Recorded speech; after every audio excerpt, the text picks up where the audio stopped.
In today's video, I'm going to teach you how to use the Wrike document editor.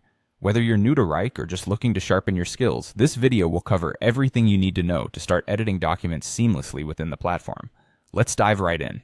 First, you'll want to log into your Wrike account and navigate to your dashboard. This is your main hub, where you'll access all your workspaces and projects. If you're not familiar with it yet, take a few moments to explore the layout. You'll see various tabs and options that organize your tasks and projects effectively. Next, to begin working with the document editor, locate and click on your profile icon.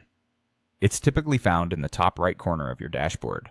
Clicking on this icon will open up a drop-down menu with several account management options. From this menu, you'll want to select Apps and Integrations.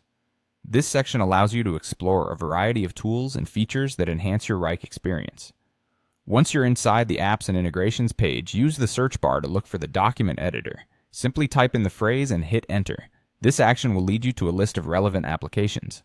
Find the Wrike document editor and proceed to download it. If you encounter any trouble during the installation, make sure to review Wrike's support resources or contact their customer support for assistance. With the document editor installed, head back to your dashboard and choose the task you want to associate your documents with. Selecting the correct task ensures your documents stay organized and are easy to find later on. Keep in mind that associating a document with the appropriate task is critical for project management efficiency. Now that you have the task selected, click on the Add Files button. This will bring up several options for uploading or linking your files. For this demonstration, choose the Your Computer option to upload a file directly from your local storage. This is particularly useful for documents that have been created offline or are stored on your personal device. After selecting your file, a neat feature to try out is the highlighting tool.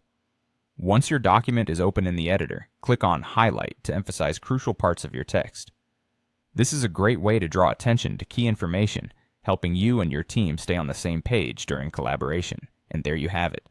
You've successfully navigated through using the Wrike document editor, from downloading the application to highlighting important parts of your document. Remember, the more you utilize these tools, the more efficient your workflow will become. Thank you for watching, and I hope this guide helps you make the most of your Wrike experience.